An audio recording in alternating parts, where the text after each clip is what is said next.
So yun, what's up mga ka-2joints? Magandang gabi sa inyo. Nandito na lang po ang inyong lingkod, ang inyong ka-2joints. Ang topic natin ngayong video na to ay tungkol sa carburetor. Para sa mga hindi nakakaalam mga ka-2joints, ang carburetor ang isa sa pinakamahalagang parte ng motor nyo. Kasi kung wala ito, hindi aandar yung mga motor nyo. Kailangan mo panood nyo ito, lalo-lalo na yung mga naka-Rusi Royale dyan. Kasi pag Rusi, sinasabi nila sorry, pero hindi naman lahat. Kasi naka-Rusi din ako. Proud Rusi tayo. So ayun mga ka-2joints. Bago tayo magpatuloy sa video ito, pwede naman palambing ako ng isang subscribe dyan. Isang like, isang share, para maging updated kayo sa ating mga bagong video. So ano pa hinihintay natin? Arat na! Let's do this! Marami man sa atin ang hindi naniniwala, di naman sila yung magbibigay sa ating biyaya. So yun na nga mga ka-2joints. Ang carb kasi ang nagbibigay ng gasolina mula sa tangke, dadaan siya sa carb. Siya yung dito i-install yung linyador. Yan, dito yung cable na nilulusot. So, meron tayo dito sample ng stock ng carburetor ng Rusi Royale. Ito mga ka-2joints. Stock to ng carb ng Rusi Royale. Yan. Medyo maliit siya, maliit yung baso niya. Ito yung baso niya. Stock kasi ito mga ka-2joints. Ito yung baso niya mga ka-2joints. Yan, ganito lang siya kalaki.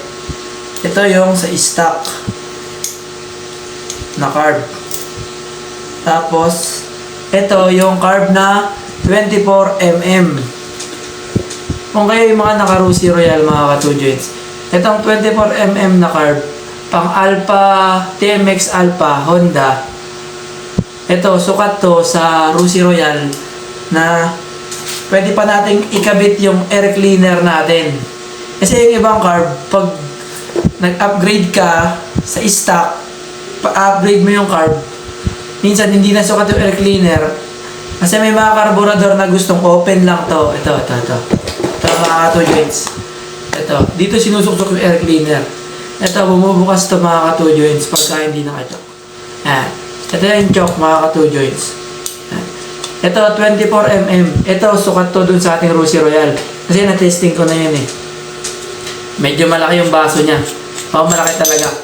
Mas malaki siya kaysa sa stock. Tama ka-2joints. Papakita ko sa inyo yung baso at karayom ng stock at ng 24mm. May gasolina pa palang laman yun. Eto mga ka-2joints, stock at 24mm. Ngayon, yung iba naman, mas gusto pa nila na mas palakasin pa yung motor nila. Kaya minsan, hindi pa sila nasa-satisfied sa ganitong carburetor. Nag-upgrade po ulit sila sa 24. Ito naman yung 28mm. Ito yung 24, ito yung 28. Mas malaki to mga ka-2joints.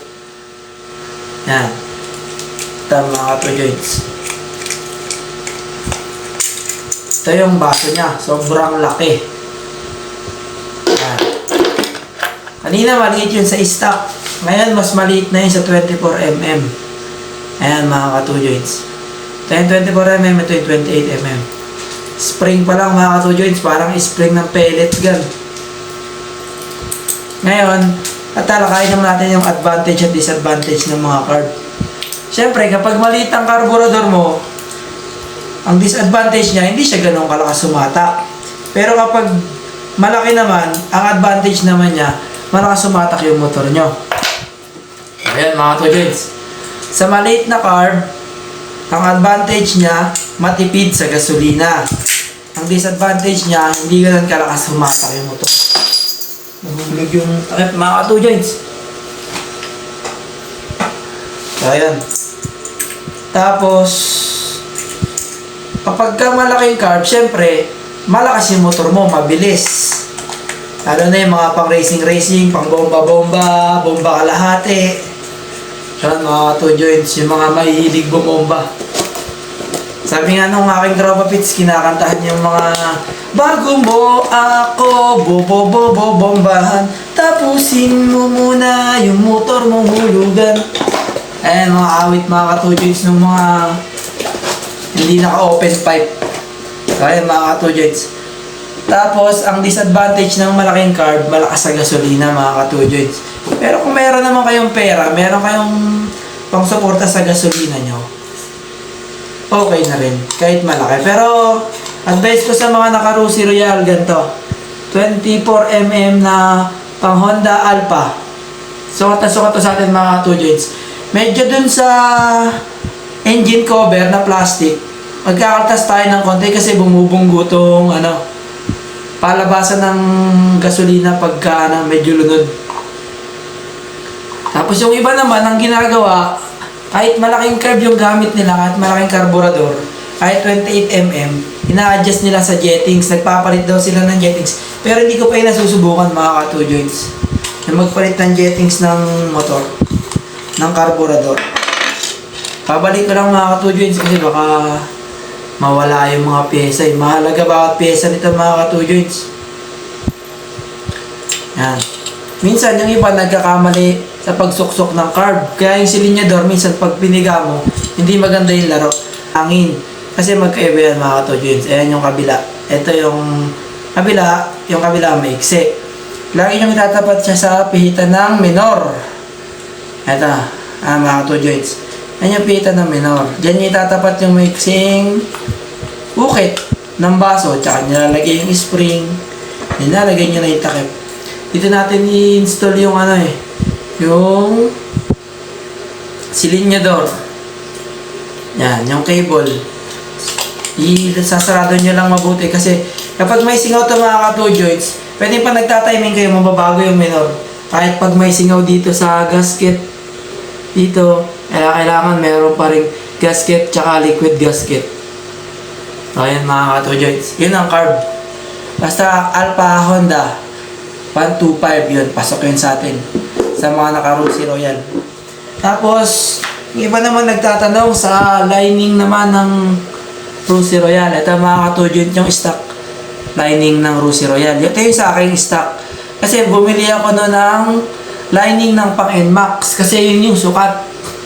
Pero yung ganito niya, ito mga ka-2 joints yan. Ito kasi makapal pa eh. Pinaltan ko lang kasi tinesting ko kung totoo bang mas maganda kapag mas mahaba ito. Kasi yung pang NMAX na lining, itong parang itong pangkapit dun sa bell, hanggang dito yan mga ka-2 joints. Pero sa pakaramdam ko parang wala namang pinagkaiba eh. Mas naramdaman ko pa na nagbago yung takbo yung motor ko nung napalitan ng carb. Kaya sa lining, kung makapal pa naman, kahit sabihin natin nakapang NMAX, wala pa rin. Pero kung gusto nyong mas gumanda yung hatak ng Rusi Royal nyo, pare-group nyo. Pare-group nyo yung bell. Kasi, minsan, eto, nauupod, dumudulas na dun sa ating bell. Yung bell naman natin, minsan, dumudulas na rin, lumalalim, kumikinis yun eh. Ang disadvantage naman pag naka-regroup na bell, ang disadvantage niya ay mabilis maupod itong lining. Yan, mabilis maupod yan mga ka-2 joints. Sa susunod mga ka-2 joints, tatalakayin naman natin yung sa RPM, yung ito. May spring yan dito eh. Yan. Clutch spring ang tawag yan mga ka-2 joints. Tatlo yan. Mamorder na ako nito sa Shopee. Tsaka yung center screen. Yung nakasuksok dito. Tapos isusuksok yan gano'n. May center spring dito. Tapos lalagyan ng nut na malaki. Yan mga ka-2 joints. Sa susunod na video natin, ipapakita natin yan. Hindi ko na napakita yung nagpalit kami ng ganito kanina yung 24mm para sa Rusi Royal. Kasi madilim na mga ka-2 joints, hindi ko na mabidyoan. Inabot na kami ng gabi. Kaya bukas, pag dumating na yung in-order natin, sana dumating na. Kasi bibigyan daw tayo ni Mrs. ng pambili ng pyesa. Alam mo naman tayo mga mahilig sa motor. Sumasaya pag may pambili ng pyesa binibigay ang asawa. Kaya yung mga ka-2 joints, next time mga ka-2 joints, tatalakayin naman natin yun. Tapos titestingin natin kung may magbabago pa sa takbo. Kasi nagpalit din ako ng canister. Ipapakita ko na lang sa inyo mga ka-2 joints yung pagbabaklas sa kahit paggagawa na. Kasi kayo mga ka-2 joints, basta tandaan nyo yung sukat na carb para sa ating Rusi Royal. Kung ayaw nyo namang lumakas masyado sa gasolina, okay na yung pang Alpha 125 na Honda. Sige mga ka-2 joints, kita-kits tayo next time. Bye-bye!